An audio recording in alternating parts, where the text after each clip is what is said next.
नमस्कार। मध्य प्रदेश छत्तीसगढ़ के number 1 news channel IBC 24 में आप सभी दर्शकों का बहुत स्वागत है। जैसा कि आप जानते हैं कि IBC 24 अलग अलग क्षेत्र, अलग अलग संभाग में जाकर जन संवाद का कार्यक्रम कर रहा है। जन संवाद में हम ग्वालियर चंबल होते हुए महाकौशल पहुंचे, महाकौशल के बाद बुंदेलखंड और बुंदेलखंड के बाद बिंद पहुंचे और अब राजा भोज की पाठशाला हम धार में मौजूद हैं। और ये जानने के लिए कि मालवा निमाड़ की जनता का मिजाज क्या है, मालवा निमाड़ की जनता सोचती क्या है, क्योंकि धार एक ऐसी जगह है जो मालवा और निमाड़ को जोड़ती है और मध्य प्रदेश की 230 विधानसभा सीटों में सबसे ज्यादा 66 सीटें यहीं पर हैं। तो हम यहां की नब्ज टटोलने आए हैं, जानने आए हैं, आपसे सीधा संवाद स्थापित करने आए हैं। तो हम अलग अलग सेशन करेंगे। लगातार आप IBC 24 के साथ जुड़े रहिए, बने रहिए जन संवाद के इस मंच पर। तो हमारा जो पहला सेशन होगा वो लाडली बहना योजना पर आधारित होगा, क्योंकि भारत में ये एकमात्र ऐसी योजना है जिसमें 1,25,00,000 महिलाओं के अकाउंट में सीधे एक तय तारीख पर सरकार के द्वारा पैसा आता है। तो उनके जीवन में कितना परिवर्तन आया है, क्योंकि जाहिर सी बात है महिलाएं आत्मनिर्भर हुई हैं। पहले महिलाएं इन्हीं पैसों के लिए किसी ना किसी यानी अपने परिवार के किसी सदस्य के ऊपर निर्भर रहा करती थी, लेकिन अब उनके जीवन में परिवर्तन क्या है। तो सबसे पहले मैं मंच पर आमंत्रित करूंगा जो जन संवाद का मंच है और पहला सेशन है। हमारे साथ होंगे श्रृंगार श्रीवास्तव जी, जो कि CEO हैं जिला पंचायत धार के, एक कुशल प्रशासक हैं और बहुत ही कम समय में उन्होंने इस योजना को अमली जामा पहनाया, लागू किया। बहुत स्वागत है आपका इस मंच पर, जन संवाद के इस मंच पर श्रृंगार श्रीवास्तव जी। और इस मंच को आगे बढ़ाएंगे हमारे सहयोगी एंकर रवि हेमराज सिसोदिया जी। तो रवि हेमराज सिसोदिया जी को मैं आमंत्रित करूंगा कि कृपया वो मंच पर आएं और इस कार्यक्रम को आगे बढ़ाएं। लाडली बहना योजना, इस सेशन का नाम यह है भरोसे का रक्षा सूत्र। तो क्या ये भरोसा का रक्षा सूत्र है? ये आपके सामने है, अगले 25 मिनट में आपके सामने होगा। तो मैं रवि से कहूंगा कि रवि इस कार्यक्रम को आप कृपया आगे बढ़ाइए। बहुत बहुत शुक्रिया राहुल, क्योंकि हम बात कर रहे हैं मध्य प्रदेश की और मध्य प्रदेश में भी एक ऐसी योजना के बारे में हम बात कर रहे हैं जो कि देश का एक पहला ऐसा राज्य होगा जहां पर सीधे 1,25,00,000 से ज़्यादा महिलाओं के अकाउंट में 1,000 रुपये सीधे आ रहे हैं। सबसे बड़ी ये जो योजना है, इस योजना का नाम है लाडली बहना योजना भरोसे का रक्षा सूत्र, और इस पर हम आज बात करेंगे। हमारे साथ जिला पंचायत CEO श्रृंगार श्रीवास्तव हमारे साथ मौजूद हैं। उनसे हम बात करेंगे कि ये जो इतनी बड़ी योजना है इसको धरातल पर लाने के लिए बहुत कम समय मिला था सर, और ऐसे में जब ये योजना बनी और समय कम था, लोगों तक पहुंचना था और उन्हें इस योजना का फ़ायदा दिलाना था, सीधे तौर पर लाडली बहनों को इसका फ़ायदा दिलाना था। कैसे इसको इम्प्लीमेंट किया सर, और कितनी चुनौतियों का सामना करना पड़ा? प्लीज़। देखिए, निश्चित रूप से ये योजना एक बहुत बृहद स्तर की योजना है और धार जिले में हमारे यहाँ 3,82,221 महिला हितग्राही जो बहनें हैं हमारी, उनके द्वारा आवेदन किया गया है। आवेदन में एक जो इसका यूनिक पॉइंट है वो ये है कि ये एक बहुत ही एडवांस पोर्टल के माध्यम से इसका फॉर्म भरना, फॉर्म की स्वीकृति, उस जो आवेदन आया उसके लिए यदि कोई आपत्ति कर सकता था तो उनके द्वारा आपत्ति किया जाना, आपत्तियों का निराकरण, उसके बाद उन आवेदनों को पात्र पाया जाना, पात्र होने के बाद बहनों को स्वीकृति पत्रों का वितरण, ये एक बड़ा चरणबद्ध और बहुत व्यवस्थित कार्यक्रम था। हम लोगों के लिए ये ज़रूर एक बड़ा चैलेंज था कि धार जिला जो है वो एक ट्राइबल बेल्ट का आदिवासी बाहुल्य जिला है। ये यहाँ पे कई जगह नेटवर्क की प्रॉब्लम है, और क्योंकि ये जो पोर्टल है, इस पोर्टल में कई जो है वो चरणों में इंटरनेट की उपलब्धता एक बड़ी आवश्यक शर्त है। तो जैसे ज़िले में 763 पंचायतें हैं, तो हमारे यहाँ कुछ पंचायतें ऐसी भी थी जो कि सुदूर क्षेत्र में हैं जहाँ नेटवर्क काम नहीं करता। आवेदन भरने के लिए सबसे पहली शर्त ये है कि जो हमारी बहन हैं आवेदिका, उनका समग्र में आईडी होना चाहिए। समग्र आईडी का आधार कार्ड के साथ मोबाइल नंबर पे वेरीफाई करते हुए ओटीपी के द्वारा ई-केवाईसी किया जाना था। जिनका समग्र में ई-केवाईसी था उन्हीं को हम लोग आवेदन उनका ले सकते थे। तो वो ई-केवाईसी कराना एक बड़ी प्रक्रिया थी। तो शासन के द्वारा इसके लिए हमें बजट भी उपलब्ध कराया गया था। हमने ऐसी पंचायतें आइडेंटिफाई की जहाँ पे नेटवर्क की प्रॉब्लम है, उनसे लगे हुए गांव और लगी हुई ग्राम पंचायतों में हमारे द्वारा उन बहनों को जिनको क्योंकि जिस गांव में वो निवासी हैं जहां उनको आवेदन करना है, वैसे तो शासन के निर्देशानुसार प्रत्येक गांव में कैंप लगाए गए थे। ये निर्देश माननीय मुख्यमंत्री जी के थे कि किसी भी स्थिति में जो लाडली बहन जो आवेदिका हैं उनको कष्ट नहीं होना चाहिए। पूरी सुविधा जो व्यवस्था आवेदन पत्रों की स्वीकृति पत्र वितरण तक की है उसमें उनको कहीं भी कष्ट नहीं होना चाहिए। तो यहाँ जिला कलेक्टर महोदय के मार्गदर्शन में इस तरीके की व्यवस्था बनाई गई थी कि ना तो बैंकों में बहुत ज़्यादा लाइन लगे, ना धूप में गर्मी में आवेदिकाओं को परेशान होना पड़े। तो उस तरीके से हम लोगों ने चरणबद्ध इसको प्लान किया था। करीब हमारे यहाँ 46 गांव पंचायतें ऐसी थी जहाँ पे नेटवर्क नहीं था, तो वहाँ हम लोगों ने उनको वाहन उपलब्ध करा के और जहाँ नेटवर्क है ऐसे निकटवर्ती ग्रामों में पहुँचाया, वहाँ पे उनके फॉर्म भरवाए गए। उसके बाद ई-केवाईसी से लेके और स्वीकृति पत्र तक बैंकों के जो हैं उनमें समन्वय स्थापित करते हुए इस तरह की व्यवस्था बनाई कि टोकन का वितरण किया जाए। जो बहन हैं उनको ऐसा नहीं है कि एक शाखाएं जो हैं, जैसे पूरे ज़िले में 246 बैंक शाखाएं थी, उसमें करीब 200 में ज़्यादा जो बैंक ऑफ इंडिया हैं या ग्रामीण बैंक है जिनका जो दूरस्थ क्षेत्रों में भी पेनिट्रेशन है, उन शाखाओं में ज़्यादा भीड़ लगने की संभावनाएं थी। तो वहाँ टोकन का वितरण करवाया ताकि सिस्टमेटिक एक दिन में 20 से 25 आवेदिकाएं ही बैंक में जाएं, ज़्यादा भीड़ नहीं लगे। इस तरीके से सभी स्तर पे प्लान करते करते और हम लोग इसको कर पाए हैं। सर, सबसे महत्वपूर्ण सवाल हो जाता है कि धार की हम अगर बात कर लें, धार एक ऐसा क्षेत्र है जहाँ पर शहरी इलाका तो कम है लेकिन ग्रामीण इलाका ज़्यादा है, और साथ में आदिवासी भाई बहनें जो हैं वो भी यहाँ पर निवास करती हैं। तो सबसे बड़ी चुनौती सर तकनीकी भी थी यहाँ पर, जैसा कि हम बात कर रहे हैं कि आधार कार्ड से लिंक होना, ओटीपी होना या मोबाइल की सुविधा ना होना, और दूर दराज इलाकों में इस प्रकार की समस्या होना। इस पे कैसे निजात पाया और ये लाभ जो है वो कैसे मिल पाया सर? वैसे में इसका श्रेय जो है वो हमारे जो कहना चाहिए हमारा देश, हम कहते हैं ना देश आगे बढ़ रहा है, सूचना क्रांति हो रही है, तो ये इसका श्रेय जो है वो हम पूरी शासन व्यवस्था को देना चाहेंगे और साथ ही उन आदिवासी दूरस्थ क्षेत्र अंचल के जो हमारे भाई बहन हैं उनको भी देना चाहेंगे। मैंने जब कलेक्टर साहब टूर पे निकले, हम लोग टूर पे निकले, हम लोगों ने ये देखा कि नीचे क्या समस्याएं आ रही हैं, तो कई बहुत अच्छी चीज़ें भी निकल के आईं। आज की स्थिति में हमारे यहाँ इंटीरियर के एरिया में भी लोगों के पास स्मार्टफोन है। परिवार का मुखिया, चाहे वो महिला है या पुरुष, उनके पास में आधार कार्ड जो है वो अपना फ़ोटो खींच के मोबाइल में सुरक्षित रख लेते हैं। ओटीपी बेस्ड आवेदन की व्यवस्था थी, तो अधिकतर ये स्थिति थी कि अगर हम लोग वहाँ पे बैठा के 2-4 या वॉलंटियर को तैयार करते थे तो उन वॉलंटियर्स के लिए 25-25, 50-50 आवेदकों को ई-केवाईसी कराना जो है वो संभव हो पाता था। ये ज़रूर है कि हमारा जो पूरा अमला है उसमें पंचायत क्षेत्र में आजकल, क्योंकि ये आदिवासी बाहुल्य जिला है, यहाँ पे हमारे यहाँ 13 में से 12 विकास खंडों में पैसा मोबिलाइजर्स हैं। नया खून है एक तरीके से कह सकते हैं। वो लोग जो है कंप्यूटर के जानकार भी हैं, ग्राम रोजगार सहायक हैं, महिला बाल विकास का अमला है। अधिकतर जो लोग स्वयं कर सकते हैं। इवन ये था कि कई जो स्टाफ ऐसा है जो 50 से 55 की उम्र में है, जिनको कंप्यूटर का बहुत ज़्यादा नॉलेज नहीं है, तो उनके इवन परिजनों ने भी उसमें स्वयं सेवा की तरीके से आगे बढ़ के काम किया। गांव में जो बच्चे कंप्यूटर के जानकार हैं, मोबाइल के जानकार हैं, जैसे मोबाइल पे बड़ा इजीली ई-केवाईसी की व्यवस्था थी, तो हमने उसका प्रचार कराया। धार जिले में एक जो है वो ट्राइबल रेडियो, कम्युनिटी रेडियो जिसको कहते हैं, वन्या के नाम से चलता है।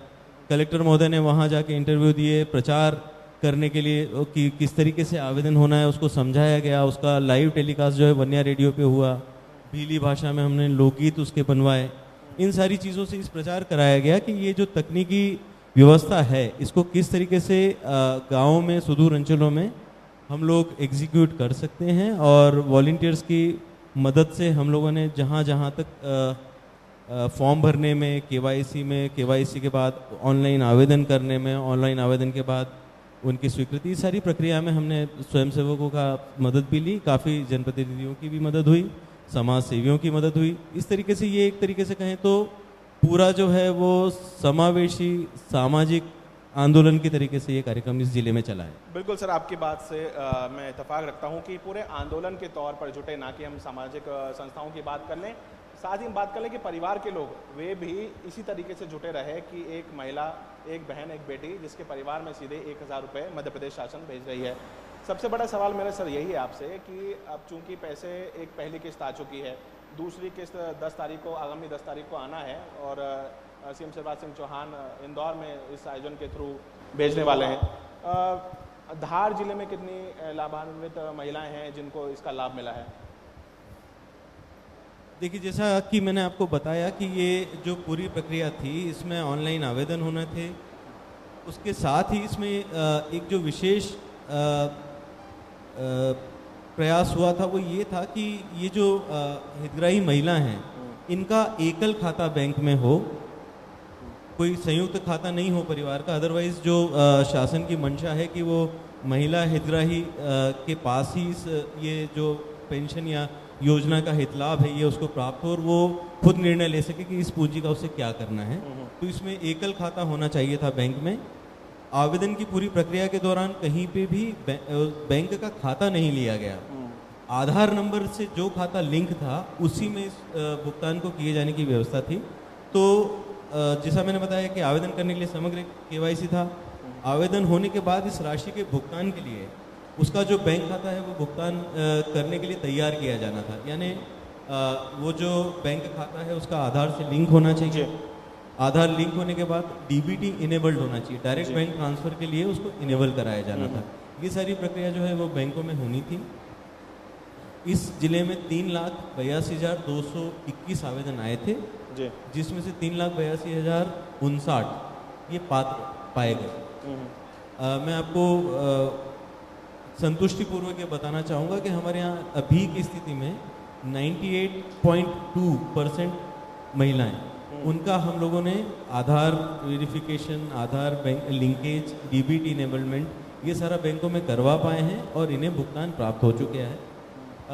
7,000 लगभग महिलाएं ऐसी हैं जिनका अभी डीबीटी किया जाना या तो शेष है या तकनीकी कारणों से, जो बैंक के कुछ तकनीकी कारण होते हैं, जैसे एक बार किसी खाते में उनका जॉइंट खाता रहा होगा, वहाँ उनका डीबीटी हो गया है, तो जब नया सिंगल खाता खुला तो वो डीबीटी करने पे हिट बैक करता है। इस तरह के कुछ तकनीकी कारण हैं वो छोटे छोटे, जिनको हम दूर कर रहे हैं, या फिर उन महिलाओं से संपर्क करके इंडियन पोस्टल पेमेंट बैंक है वहाँ या दूसरे बैंकों में हम लोग उनका डीबीटी इनेबलमेंट नया खाता खुलवा के करा रहे हैं। तो शीघ्र ही 100% हितग्राहियों को लाभ मिल जाएगा। सर, सबसे महत्वपूर्ण हो जाता है योजना बनी, उसे आप धरातल तक लेके गए, दूर अंचल तक लेके गए और लाडली बहनाओं को इसका फ़ायदा भी दिलवाया। इसका फीडबैक लेने की कोशिश की कि महिलाओं तक ये पैसा जो पहुंचा है कितनी वे खुश हैं, इन पैसों का वो क्या कर रही हैं और क्या प्रतिसाद मिल रहा है सर इस योजना का?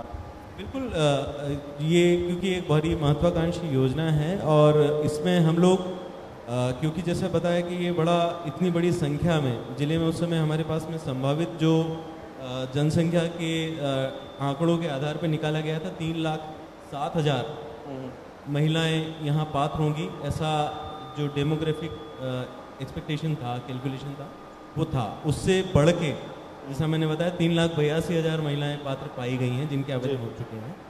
तो ये सारी महिलाओं का हम लोग उसी समय से लगातार पूरा अमला जुड़ा हुआ है और फीडबैक हर समय पे मिल रहे हैं। उस समय जब खबर आई तो क्या उत्साह का माहौल था, महिलाओं ने अपने कागज़ इकट्ठे किए, कोई फ़ोटोकॉपी करने दुकानों पे पहुंची, कोई कियोस्क पे गई, वहाँ से एक लगातार उत्साह का माहौल तो बिल्कुल है और होना भी चाहिए, क्योंकि ये जो योजना है इसका मूलभूत उद्देश्य ये है कि जो महिला हितग्राही है वो सीधे उसे क्योंकि शासन के द्वारा महिला सशक्तिकरण के लिए, अपने बच्चों के पोषण के लिए, शिक्षा के लिए, स्वास्थ्य के लिए उसे ये राशि मिल रही है।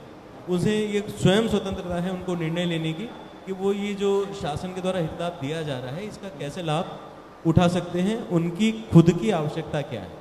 क्योंकि जब कोई भी योजनाएं, पहले भी हमारे यहाँ काफ़ी महिला बाल विकास विभाग की और पंचायत ग्रामीण विकास विभाग की योजनाएं चलती रही हैं, लेकिन उसमें क्योंकि निर्णय जो है वो किसी और ने उनके लाभ के लिए लिया था, अब वो स्वयं निर्णय करता है। तो ये जो संतुष्टि का एहसास है, ये जो उत्साह है, वो 100% देखने में आता है।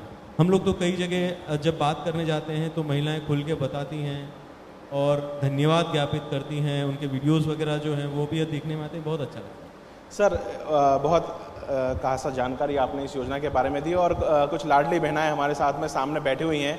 हमारे साथी ओवैस से मैं निवेदन करूंगा कि वे जो बहनें हैं, हम उनसे जानने की कोशिश करते हैं कि कैसे इस योजना के बाद आपके जीवन में परिवर्तन आया है। और चूँकि संघर्ष श्रीवास्तव जी हमारे साथ में मौजूद है, होनहार काबिल अधिकारी हैं जिन्होंने इस योजना को धरातल पर पहुँचाया, क्या कहेंगे इस योजना के बारे में और कैसे परिवर्तन आया है? सबसे पहले तो मैं इस युवराज सरकार का बहुत बहुत धन्यवाद करती कि ये योजना निकाल के महिलाओं को बहुत कुछ परिस्थिति में सुधार हुआ है।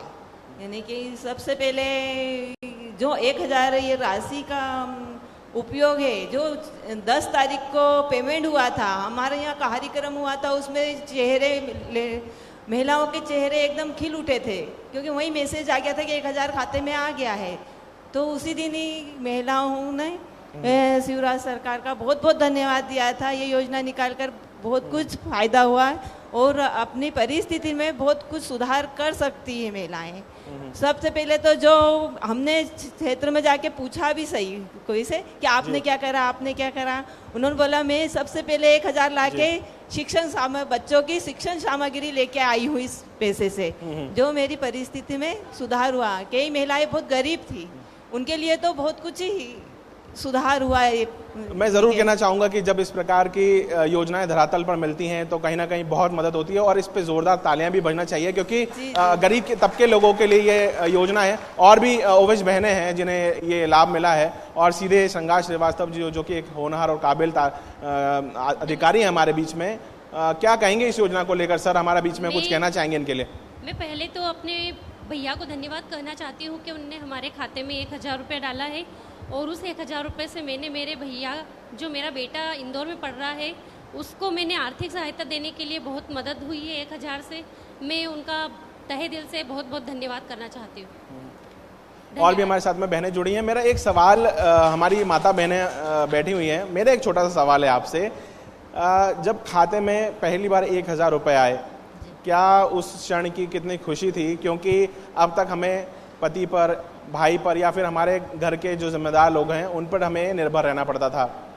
क्या लग रहा है इस योजना को लेकर? और जब आपके अकाउंट में 1000 रुपये आए, उस खुशी को बयान करना चाहिए। जब से हमने फॉर्म भरा था तब से हमको काफ़ी इंतजार था कि हमारे खाते में 1000 रुपये आएगा और जैसे हमें 1000 रुपये मिला, मैसेज आया, हमको बड़ी खुशी हुई और हम भैया को धन्यवाद देते हैं कि उन्होंने हमें 1000 रुपये की सहायता की। इससे हमने अपने बच्चों की पढ़ाई पे लगाया और अपने आर्थिक मदद को सुधार मिला।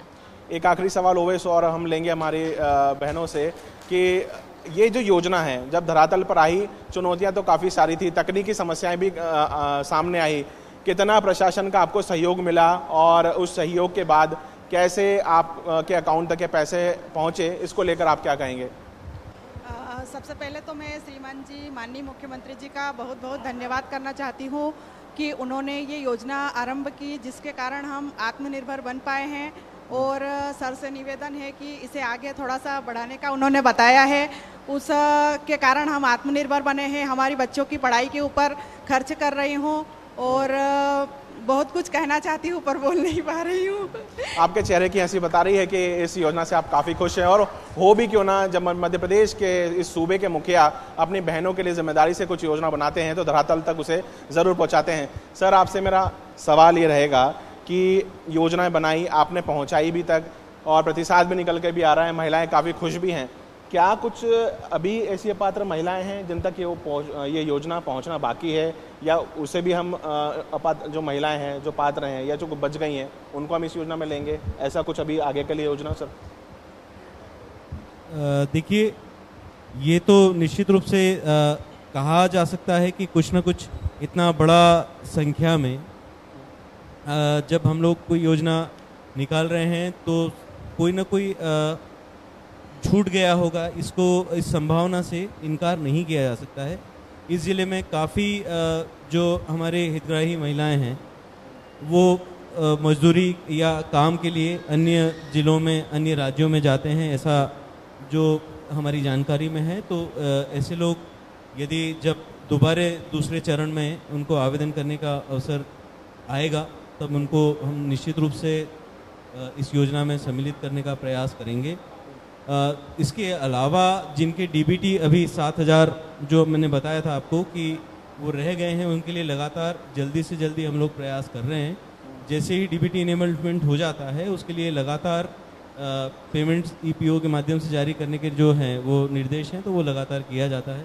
अभी जैसे आप देख रहे हैं कि जो पात्र हितग्राही हैं उनके लिए दूसरी किस्त का भुगतान 10 तारीख को माननीय मुख्यमंत्री जी के कर कमलों से किया जाना है। उसी के साथ जैसे ये डीबीटी इनेबलमेंट होता जाता है वैसे संख्या बढ़ती जा रही है। तो 100% जो आवेदन अभी तक हो चुके हैं उनके होंगे, और जब दूसरे चरण में निर्देश प्राप्त होंगे तब हम लोग निश्चित रूप से ऐसी बहनें जो कि छूट गई होंगी, वैसे क्योंकि जो जनसंख्यात्मक आकलन थे उससे 125% तो ऑलरेडी जिले में हम लोगों के आवेदन हो चुके हैं पात्र महिलाओं के। फिर भी यदि कुछ बचे होंगे तो मैं संभावना से इनकार नहीं करता। ऐसे जब भी हमारे संज्ञान में आएंगे और दूसरे चरण में जब फॉर्म भरने के निर्देश प्राप्त होंगे हम लोग उसको करेंगे। मेरा मानना है ये योजना आप लोगों के लिए, तो एक बार जोरदार ताली बजाकर इस योजना के लिए हमें ज़रूर इन्हें आगे बढ़ाना चाहिए। क्योंकि सर चूँकि धार की अगर हम बात कर लेते हैं तो आदिवासी बहुल इलाका ज़्यादा है। ऐसी महिलाएं जो घर की कामकाजी महिलाएं हैं, शिक्षित नहीं है और आगे बढ़कर भी नहीं आ रही थी, क्योंकि हम देखते हैं आदिवासी समाज जो होता है वो अपने ही क्षेत्रों में ज़्यादातर रहना पसंद करता है, ज़्यादातर बाहर नहीं आता। उन तक ये योजना पहुंचाना कितना चैलेंजिंग था, क्योंकि बाकी महिलाएं जो इस योजना के बारे में जान रही थी वो तो आगे भी आ रही थी, उन्होंने फॉर्म भी भरा। आदिवासियों के लिए कितना बड़ा चैलेंज रहा है सर वहाँ तक पहुँचना, उनको इस योजना का लाभ दिलाना? नहीं, मैं ऐसा नहीं मानता कि जागरूकता या योजना की स्वीकृति के विषय में कोई कहीं भी चैलेंज था। ये जरूर था कि क्योंकि संसाधनों का अभाव है या फिर उनको शुरू में जब योजना गई होगी तो कहीं ना कहीं आया होगा कि फॉर्म भरने के लिए हमको दूर जाना पड़ेगा, बैंक में लाइन लगानी पड़ेगी। जब जैसे जैसे ये निर्देश आते गए और इसका प्रचार हम लोग करते गए कि भाई प्रत्येक ग्राम में आपको निकटस्थ स्थान पे ही कैंप लग रहा है, आपको कहीं दूर जाना नहीं पड़ेगा, डीबीटी के फॉर्म भी जो हैं उसी शिविर में लिए जाएंगे। फिर जैसा मैंने आपको अभी बताया कि वन्या रेडियो के माध्यम से भीली भाषा में उसका गीत, वो सब जगह जो नगरीय निकाय हैं उनके कचरा वाहनों में, पंचायतों के कचरा वाहनों में और भी अन्य जगह से, इवन यहाँ तो शादी का सीज़न था उस समय 25 मार्च से आवेदन लेना शुरू हुआ था। कई जगह डीजे और जो शादी में बैंड होते हैं उसमें भी उस लाडली बहना के गाने पे लोगों को नाचते थिरकते हम लोगों ने देखा है। बिल्कुल। तो ये कहीं से नहीं था कि जब ये कहीं ना कहीं शुरू में कहीं भावना रही होगी कि भाई हमको साधन नहीं मिलेंगे, हम कैसे आवेदन करने जाएंगे या बैंकों में लाइन में लगना पड़ेगा। जब वो सारी व्यवस्थाएं शासन के निर्देशों के माध्यम से हम लोगों ने वहीं गाँवों में जुटा दी तो बहुत कम महिलाओं का ऐसा वर्ग रह गया जिनको बैंकों में जाके जाना पड़ा या थोड़ा बहुत लाइन में रहना पड़ा होगा। बाकी सभी लोगों को वहीं सुविधाएं प्राप्त हुई। तो इस कारण से हम लोग अधिकतर मतलब 100% से ज़्यादा जो है वो कर पाए हैं। सर बहुत अच्छी बात आपने कही कि जब भी इस तरह की योजनाएं आती हैं, लेकिन एक बहुत अच्छी बात निकल के आई है कि आपने कहा है कि बारात में भी लोगों ने जो थीम सॉन्ग बना था उस पर डांस किया है। ऐसे कई सारे रोचक किस्से आए होंगे आपके सामने। एक अधिकारी होता है सर, जनता तक सभी योजनाओं का लाभ पहुंचाना उसका कर्तव्य होता है, और कई मर्तबा इन योजनाओं को पहुंचाते हुए हम इमोशनल भी हो जाते हैं, क्योंकि हम देखते हैं कि वो व्यक्ति जिसे हक मिलना चाहिए जब वो हक उस तक पहुंचता है तो कहीं ना कहीं ऐसे किस्से ज़रूर निकल के आते हैं। कुछ किस्सा आपको याद आ रहा हो सर, बहनें हमारी सामने बैठी हैं, उनसे आप शेयर करना चाहें? सबसे पहला जो मुझे याद आता है इस पूरे लाडली बहना के लिए, जब हम आवेदन भराने से लेके अभी तक, तो वो फॉर्म भरने की प्रक्रिया में मुझे एक वॉलंटियर का अनुभव है वो याद आता है। उनका उल्लेख किए बिना ये बात कहीं ना कहीं सत्य नहीं रहेगी या ईमानदारी नहीं रहेगी उसमें। क्रेडिट केवल हम लोगों का नहीं है, जैसे मैंने स्वयं सेवकों की बात की थी, धार जिले में गंधवानी विकासखंड में कुछ इंटीरियर के ऐसे क्षेत्र हैं जहां आपराधिक पृष्ठभूमि और आपराधिक घटनाओं वाले कुछ फलिए हैं। सामान्यतः वहाँ पे शासकीय अमला भी जाने से डरता है, बिल्कुल। शाम को जल्दी निकल आते हैं यदि जाना भी पड़े तो। ऐसी जगह मैं वेरीफाई करने गया था कि यहाँ आवेदन भरने में कोई प्रॉब्लम तो नहीं आ रही है। तो वहाँ हमारी एक वॉलंटियर जो है वो इमली के पेड़ के नीचे जी, छोटी सी पहाड़ी, जिसको यहाँ की भाषा में बड़ी कहते हैं, हाँ, उस पे टेबल लेके बैठी थी, उनके साथ में कुछ लोग छाता लेके जी, और वो लैपटॉप पे वहाँ बड़ी के ऊपर इमली के पेड़ के नीचे गर्मी में फॉर्म भरवा रही थी। जी। तो मैंने उनसे पूछा, बेटा आपको यहाँ डर नहीं लगता? बोले सब, मैं यही गांव की बेटी हूँ, मेरे को कोई कुछ नहीं करेगा और इसीलिए मैं यहाँ बैठी जी। हूँ, मैं सबके आवेदन भरा दूंगी और पूरे आवेदन यहाँ पे आपको समय सीमा में हम भर के देंगे। और ऐसा ही रहा। तो इस तरीके के रोचक किस्से हैं। जहाँ तक अब जब फॉर्म का जब ये हितलाभ वितरण के बाद की बात आप कर रहे हैं कि महिला हितग्राहियों को 1000 रुपये मिलने के बाद किस तरीके की उनकी भावना रही है, तो ये इसके मैसेज पहले आ गए थे। तो मैसेजेस जो हैं वो हम लोग पता कर रहे थे कि किसको मैसेज मिला है इसको इनके बारे में। तब हमने देखा तो वो जो आंखों की चमक थी कुछ महिला की कि ये पैसा मुझे मिला है, इसको मैं बच्चे के लिए जो है वो किताबें खरीदूंगी या फीस जमा करूंगी। इस तरीके के एक नहीं दर्जनों या कहूँ सैकड़ों हम लोगों के पास में वाकई आए हैं, जिनसे देख के लगता है कि वाकई में इससे हमारी बहनों को बाकी काफ़ी लाभ मिला है और ये चीज़ उनके लिए, उनके माध्यम से हमारे जो निचले तबके में समाज में विकास का कारण बनेगी। आपने बहुत सही बात कही है कि जब हौसले मजबूत हों तो किसी भी क्षेत्र में जाकर काम किया जा सकता है। जैसा कि आपने बताया कि कई सारे ऐसे क्षेत्र हैं जहां पर लोग जाने से कतराते हैं, शासकीय अधिकारियों के भी आपने इसमें जिक्र ज़रूर किया है। सर, सबसे महत्वपूर्ण, अब सारी जो लाडली बहनें हैं उनके अकाउंट तक 1000 रुपये पहुँच रहे हैं। महिलाएं कुछ ऐसी जो इस को लेकर आप तक पहुंचती हों और बताती हों कि मेरे जीवन में बहुत परिवर्तन आया है, परिवार भी अब गर्व की निगाहों से मुझे देखने लगा है क्योंकि मेरे भाई यानी कि सूबे के मुखिया शिवराज सिंह चौहान और उन्होंने काफ़ी मदद की है। इसको लेकर काफ़ी कुछ शेयर किए हुए हैं आपसे किस्से या अपनी बातों को लेकर पहुंचती हूँ?